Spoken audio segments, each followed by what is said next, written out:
Alex, we're here. Another episode of Opt-in, 5 minutes on the clock.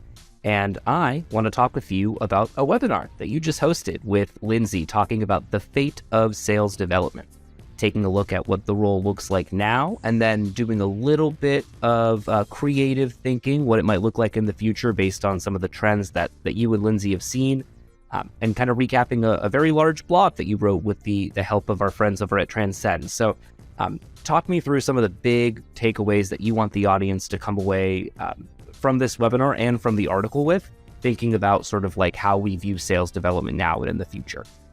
Yeah, for sure. And it was definitely a fun exercise to sort of explore what the future looks like with, it's not like we have things that point us in a direction, but nobody really knows, right? Crystal ball, tell me. Exactly. Oh, yeah, I'm sorry. It's in the closet. I'll get it later. No, but it was really interesting to be able to dive into sort of how the technology has changed in the last 10, 15 years, and then what direction we see that going in the future. Because it's got the most unknowns, like AI, ChatGPT just happened a few months ago, and it seems like now everyone's an AI company. Now everything's got this automation involved, things like that.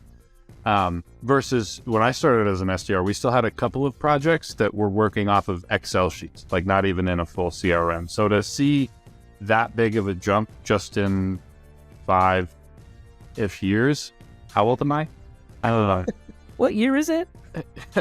Has already been pretty drastic. So to take that and look to the future, there's a lot that can go on. And one of the points that I think we also talked to Maggie Bloom about this in her episode, is that if you take automation and AI, right, is the biggest advance in technology that will help SDRs, right? Because you'll be able to get more activities in, there will be less manual labor going on. That's not the right term for it, manual work going on.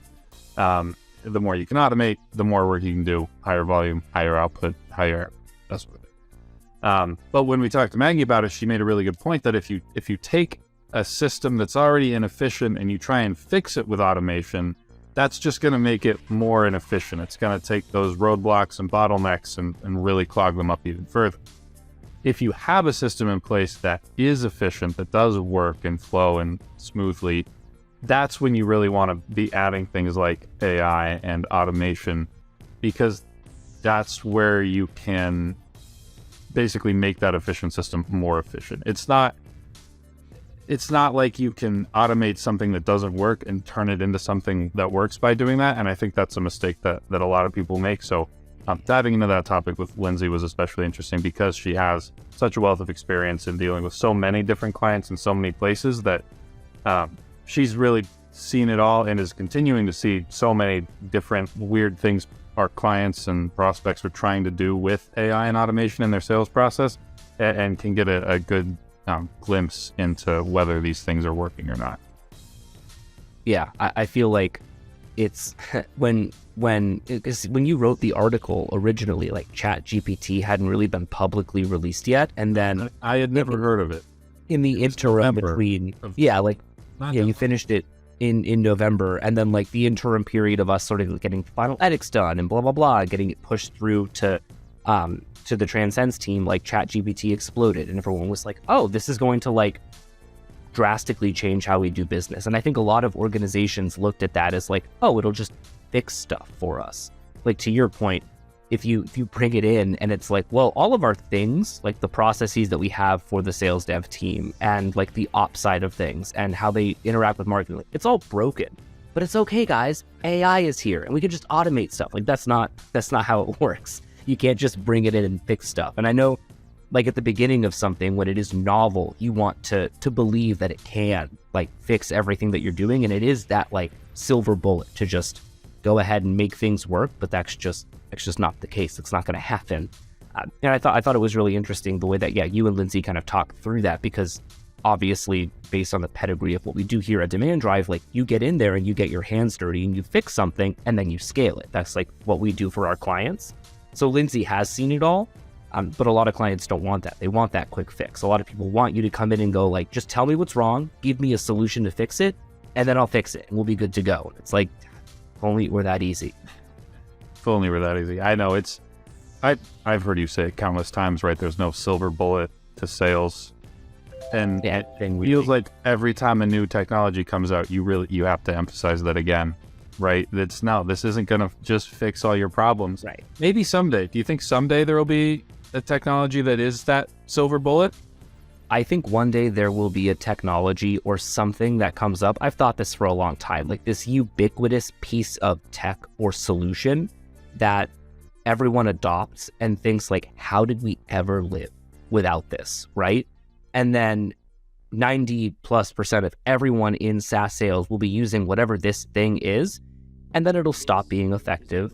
And then we'll have to find the next big, I feel like that's like the CRM, like sales enablement tools, like something like an Outreach or a Sales Loft. Like that is the one thing that like comes across once in a generation, quote unquote, that people look at and they're like, how did we ever survive without like email cadencing technology? That's insane to think that I used to have to hand type all of my emails every time. And then everyone did it. And now we're looking for the next big thing. So I think there will always be a next big thing. I don't know if there's one solution that will just like, we're good. Everyone uses it. We never need to iterate ever again. But I don't know, maybe there is some AI or automation tool that's going to come out in the next few years that will be as widely adopted as stuff that we're kind of doing now. And we'll be like, yeah, how do we ever live without, I don't know, this personality detecting solution, right? Like, oh man, how did I ever live without it? How did you? We'll never know. The point that I wanted to make, and it's very quick compared to sort of the meat of what you and Lindsay were talking about, but you guys mentioned this idea of the sort of like freelance SDR or like individual who kind of works on the gig economy based system as a rep. I think that's incredibly interesting to dive into. And you guys did a good job at sort of like painting a broad picture of like what it looks like for an SDR to maybe pick up the phone for a few hours a day while also driving for Uber, whatever it might be, kind of having a couple of different jobs. I think recently, the way that we've seen the evolution of the SDR role, especially in a remote environment, the ability for someone to not have to sit in an office 9 to 5 every day and like really understand the ins and outs of a product to be able to sell it as an SDR. There are people out there who have years of experience of being a rep. You give them a product description and just like some basic information about the ICP and some value props, and they can go out there and book you meetings. And those reps are the ones who, in the future, sort of in this perceived gig economy future for SDRs that you guys talked about, will see the most success because they can, compartmentalize one project versus a different one and have 3 programs that they're running all at the same time and booking meetings for 3 different companies. I think that's like, we're on the cusp of that now. There are definitely some things out there that allow reps to do that. And I think it'll be really interesting to see what the next 2-3 years look like for those types of SDRs, because that's a pathway that I think we're kind of heading towards. And I don't know if like it's as widely sort of talked about as I would assume it would be. Only time will tell. Only time will tell.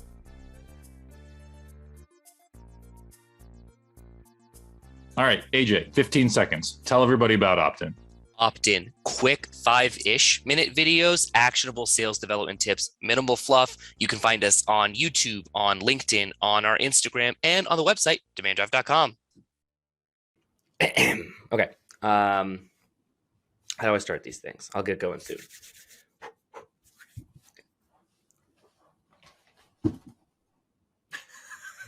Oh, like you've never done that to me. Shimmy? No. Sorry. Never. Is that better? Is that better for you?